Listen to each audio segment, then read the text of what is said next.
وقفہ تو انسان پڑھتے ہوئے امام صاحب بھی اور دوسرے بھی اتنا وقفہ تو کریں کم سے کم کہ اللہ تبارک و تعالیٰ جو کہہ رہا ہے تصور تو کریں اس کا کہ کیا فرمایا جا رہا ہے. خبر تو مل گئی ہے, اللہ کے رسول نے بتا تو دیا کیا کہتا ہے, اس کا تو خیر انہیں کہا وقفے میں پڑھے. تو یہ دونوں طرف کی بات ہے.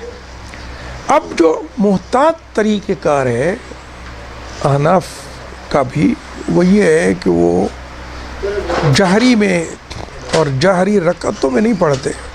اکثر علماء جو ہیں وہ سری رکعتیں جو اس کی مطلب عشاء کی 2 یا مغرب کی 1 ان میں پڑھتے, اور جو نماز سری ہیں ان میں بھی پڑھتے. اس لیے کہ رسول اللہ صلی اللہ علیہ وسلم نے بہت اچھا اسی حدیث کو جو میں نے آپ کے سامنے بیان کی ہے وہ یہ حمدنی ربی والی, اس کے لفظوں پہ غور کر کے دیکھیں تو اس میں بہت بڑی بات ہے کہ رسول اللہ صلی اللہ علیہ وسلم فرماتے ہیں کہ اللہ کہتا ہے قد قسمت الصلاۃ بینی و بین عبدی, میں نے نماز کو اپنے اور اپنے بندے کے درمیان تقسیم کیا ہے. نماز قسمت الصلاۃ, نماز کو اپنے اور اپنے بندے کے درمیان تقسیم کیا ہے. جب بندہ کہتا ہے الحمدللہ رب العالمین تو میں یہ کہتا ہوں. کیا تقسیم ہوئی ہے؟ فاتحہ. اسی کو نماز کہا ہے, اسی کو یہ ان کی دلیل ہے. وہ کہتے ہیں جو نماز ہے یہ. اور دوسری حدیث واضح ہیں کہ بھی جو فاتحہ نہیں پڑھی تو نماز مختج ہے, ناقص ہے, جیسے اعضاء کٹے ہوئے ہوں ایسی ہے وغیرہ وغیرہ. تو اس لیے میں سمجھتا ہوں کہ اگر امام اس طرح پڑھ رہا ہے کہ وقفہ آتا ہے اور آپ پڑھ سکتے تو پھر اللہ کے کسی حکم کی خلاف ورزی نہیں ہوتی. اور بعض جگہ یہ بھی کرتے ہیں لوگ خصوصاً عرب ممالک میں کہ وہ فاتحہ ساری جلدی سے پڑھ لیتے ہیں, اس کے بعد وقفہ دے دیتے ہیں.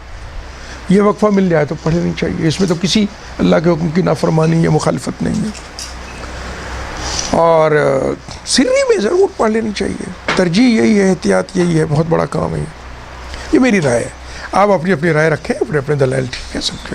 میں نے دونوں طرف کے دلائل اس لیے دے دی. دوسرا سوال یہ پیدا ہوتا ہے کہ جو یہ سمجھتے ہیں کہ بھی پڑھنا ضروری ہے, جو سمجھتے ہیں کہ نہیں پیچھے پڑھنا ضروری ہے. اب وہ ایسے وقت پہ آ کے شامل ہوتا ہے کہ جب قرآن پاک کی وہ تلاوت شروع ہو گئی ہے, یا وہ بھی چاند ہے کہ ایک آدھ آیت پڑھی اس کے بعد وہ رکوع میں چلے گئے, وہ اس وقت شامل ہوئے, وہ کیا کریں؟ دیکھیے اسی لیے وہ جو حدیث ہے نا مدرک رکوع کی کہ جس نے رکوع پا لیا اس نے نماز پا لی, اس کا یہی معنی کرتے ہیں امام شافعی, مالک اور حنبل اور ان کے فقہا. وہ کہتے ہیں کہ آپ قیام اپنی جگہ رکن ہے, فاتحہ اپنی جگہ رکن ہے. ایک رکن نہ رہے تو آپ کی نماز نہیں ہوتی, وہ رکعت نہیں ہوتی. رکن تو سب مانتے ہیں. تو آپ اگر آئے ہیں اور آپ نے آ کے فاتحہ پڑھی ہے اور پھر آپ کو رکوع مل گیا ہے تو رکعت ہو گئی, اور اگر رکوع نہیں ملا تو رکعت نہیں. وہ یہی کہتے ہیں کہ پڑھیں. اگر امام نے آپ سے پہلے پھر سمع اللہ لمن حمدہ کہہ دیا, آپ رکوع میں نہیں گئے تو رکوع ختم ہو گیا, رکعت بھی ختم. نہیں, لیکن رکوع میں جا چکی ہے, جماعت جا چکی ہے, رکوع میں امام جا چکا ہے, آپ اس وقت نماز میں شامل ہو رہے ہو. یہ اختلاف ہے نا اس میں, یہی ہے. وہ اس کا معنی یہ کرتے ہیں مدرک رکوع, جو اس کو رکوع مل جائے, وہ یہ معنی کرتے ہیں اس کا کہ فاتحہ کے بعد رکوع مل جائے. تو بہتر بات تو یہ سمجھ میں آتی ہے تو اس کو رکعت نہ سمجھا جائے.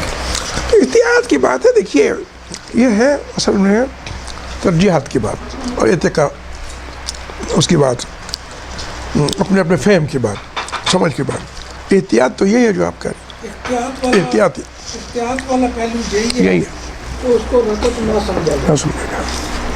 لیکن نا اب وہ ہے سجدہ سہو ہے, کسی رکن کے فوت ہونے پہ واجب ہے, اس کے بغیر سجدہ سہو نماز نہیں ہوتی. تو اس میں قیام فوت میں خرابی ہو گئی, قیام نہیں کر سکا کوئی, کہتے ہیں سجدہ سہو کرو. فاتحہ اس نے اکیلا کھڑا ہے, اس نے نہیں پڑھی تو کہتے ہیں سجدہ سہو کرو, تو رہ گیا دوبارہ پڑھو بھی صحیح وغیرہ وغیرہ, اگر ممکن ہے ورنہ سجدہ سہو کرو. تو اس کا مطلب یہ ہوا کہ یہ بھول چوک کی بات ہے نا, اس میں رعایت ہے, جان بوجھ میں تو رعایت نہیں ہے نا. تو اس کا مطلب ہے رکن تو ہے ہی ہے, قیام بھی رکن ہے. دیکھیے ارکان کے بارے میں بھی آپ یہ ذرا باریک بات ہے، ارکان کے بارے میں بھی اختلاف ہے، کون سی چیز رکن ہے کون سی نہیں ہے. کچھ ارکان پہ اتفاق ہے، ان ارکان پہ اتفاق ہے جن کا ذکر قرآن میں ہوا ہے. قیام کا ذکر قرآن میں ہے، رکوع کا ذکر قرآن میں ہے، سجود کا ذکر قرآن میں ہے. یہ تو رکن ہے، ایک رکن رہ گیا، ٹھیک ہے نا. احتیاط تو یہی ہے، اسے پورا کریں. اچھا سجدہ سہو جو ہے یہ کئی لوگ مختلف طریقے سے کرتے ہیں، اس کا صحیح طریقہ کیا ہے؟ دونوں طرح سے. اصل میں تو تفصیل ہے نا، وہ یہ ہے نہیں، وہ جب آپ اتحیات ساری مکمل کر لیتے ہیں اس کے بعد سلام پھیرنے کا وقت آتا ہے، تو سجدہ سہو سلام پھیرنے سے پہلے کرنا ہوتا ہے یا ایک؟ دونوں درست ہے. میں بتاتا ہوں. اگر تو ساری احادیث کا احاطہ کریں نا آپ، پھر تو یہ بات واضح ہوتی ہے، اور لوگوں نے لکھی بھی ہے. اب یہ تفصیل بھی اب اردو میں بھی مل جاتی ہے کہ اگر آپ نے کوئی زیادتی کر دی ہے، مثال ایک دے رہا ہوں، اور بھی بہت سی صورتیں، آپ نے 5 رکعتیں پڑھ دی آپ کی مطلب آپ بھول گئے ہیں اصل میں آپ، لیکن آپ کا خیال یہ ہے کہ اس میں 5ویں شاید ہو گئی ہوگی اضافہ، یا آپ کو پتہ چل گیا کہ 5ویں پڑھ لی ہے میں نے، پتہ چل گیا، پھر بھی سجدے صاف کریں گے. تو اس صورت میں تو آپ سلام پھیرے بغیر کریں، اس لیے کہ وہ 5ویں کے بعد سجدہ آپ کا جو ہے وہ رکعت کے برابر ہو جائے گا. کے بعد آتا ہے آپ دوبارہ سے پڑھنی ہے، اس میں اکثر یہی کہتے ہیں کہ ضرورت نہیں ہے، اس کی نہیں ہے. اس میں آپ سجدہ سلام پھیر کے کریں، سلام کے پھیرنے سے بغیر کریں، کیونکہ آپ کا جو ہے سجدہ سہو ایک رکعت کے برابر، اور وہ ایک جو فالتو رکعت ہے تو دونوں دوگانا بن جائے. اور جو ایسی ہے کہ جس میں آپ کی نماز مکمل ہو گئی ہے، اس میں آپ سلام پھیر کے کریں. لیکن محتاط آسان طریقہ، کیونکہ ہم جیسے بوڑھوں کے لیے ہے سجدہ سہو زیادہ تر ہم بولتے ہیں، آسان طریقہ یہی ہے کہ آپ ایک طریقہ اختیار کر لیں اور سلام پھیر کے کر لیا کریں، سلام پھیر کے کر لیا کریں. ٹھیک ہے. اور پھر 2 سجدے کرتے ہیں. جو سلام پھیرے بغیر کرتے ہیں، چونکہ وہ بھی بعض صورتوں میں جائز ہے، اور آسانی سب کا فتویٰ سب کا یہی ہے تقریباً کہ جناب جس صورت میں بھی کر لے ٹھیک ہے. لیکن میرا خیال یہی ہے کہ سلام پھیر کے کرنا زیادہ 2 سجدے کرنا زیادہ احتیاط کرنا چاہیے. اس وقت آج صبح وہ یہ لاؤڈ تھنکنگ والی بات ہے، ہمارے ایک ساتھی صبح ملاقات ہوئی، بات کر لیں گے کہ ہم لوگ ماشاء اللہ جو ہمسائے ہیں آپس میں مرد جو ہیں وہ تو مل بیٹھتے ہیں، مگر یعنی ہمسائیگی میں اور فیملی ایز اے یونٹ میں جو مرد، خواتین، بچے، بچیاں، یہ ایک کمپوزٹ یونٹ بنتا ہے.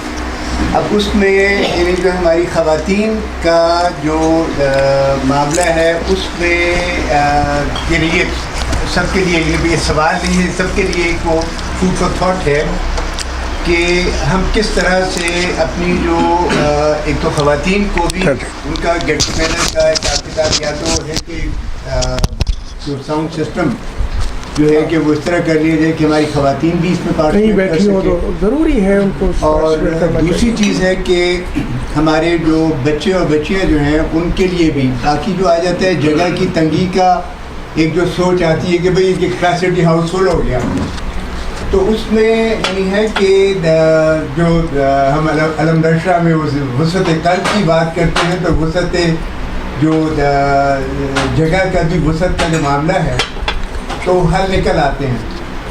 تو اس میں یعنی ایک تو ہے کہ ہمارے جو خواتین کا جو مصروفیت کی شیڈول ہیں، اور کئی لوگوں کی یہاں پر سوچ مختلف اوکیشن پہ وہ بات کر چکے ہیں، آج صبح یہ بات دوبارہ نہیں تھی.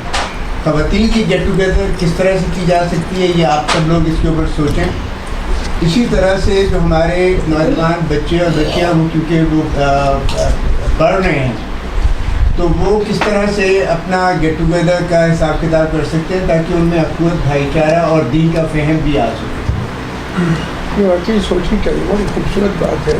دیکھیں جی، خواتین کا یہ ہو سکتا ہے، یہ میں LCD اوپر لگا دوں اوپر والے کمرے میں، جی ٹھیک ہے، وہ میرا خالی پڑا ہوا، اور مائک ساؤنڈ سسٹم ہو جائے پراپر، اور یہ میں اوپر لگا دوں کہ تصویر ان کے اوپر جائے گی، خواتین مطلب یہ درس بھی اٹینڈ کر سکیں. بہت اچھی بات ہے. یعنی ماشاء اللہ یعنی یہ بہت اچھی ماشاء اللہ. اللہ اجر دے گا مزید آپ کو. دیکھیے جیسے ہم بیٹھ کے اللہ اور اس کے رسول کی بات کرتے ہیں, قرآن کی بات کرتے ہیں, ہمارا ایمان تازہ ہوتا ہے, ہمیں نیکی کی طرف رغبت بڑھتی ہے. یہی فائدہ خواتین کو بھی ہوگا اور بچوں کو. اگر آپ سب لوگ ایگری کرتے ہیں اور آپ بھی اپنی خواتین کو موٹیویٹ کرتے ہیں اس طرف, تو میں اگلے درس میں یہ سارا سسٹم اوپر لے آتی ہوں. اللہ ماشاء اللہ. جزاک اللہ. اللہ خوش رکھے. اور نوجوانوں کے حوالے سے میری ایک تجویز ہے, بڑی خوبصورت آپ سے بات کی ہے. میں سمجھتا ہوں مہینے میں ایک دن آپ درس کی بجائے نوجوانوں سے سوال و جواب کو رکھیں اور نوجوانوں کو اسپیشلی بنائیں. اصل میں سوال و جواب کی نشست جو ہے نا, یہ اچھی یہ ہے. بہت ضروری ہے. اس سے بہت ساری کنفیوژن جو ہے پھیلی ہوئی وہ دور ہوتی ہے. اور یہ نشست ہے درس, اگر درس کا ڈیوریشن آدھا گھنٹہ کر لے اور آدھا گھنٹہ سوال و جواب کر لے تو یہ بڑا فائدہ مند ہوگا. پیور جو ہے قرآن و حدیث کے حوالے سے یہ جواب ہوا کرے. خاص طور سے اگر آپ یہ کہیں نا نوجوانوں سے کہ آپ نوجوانوں کا اسپیشل ہے سوال جواب کا سیشن, تو اس سے تھوڑی سی ترغیب بھی ہوگی.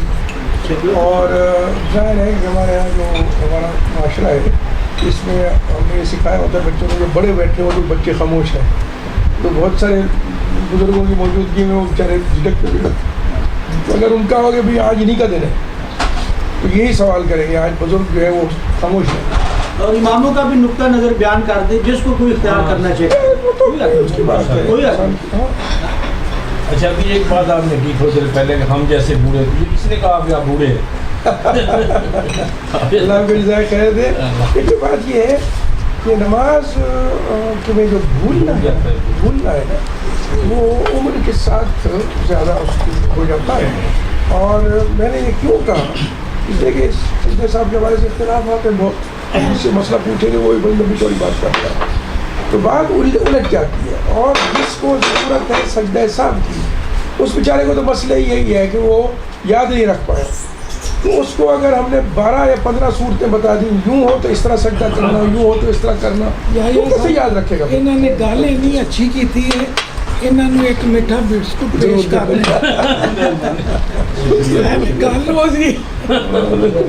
حضرت آپ نیچے آ جاتے ہیں رات کو, وہ تو ہر چیز دیکھ رہا ہے.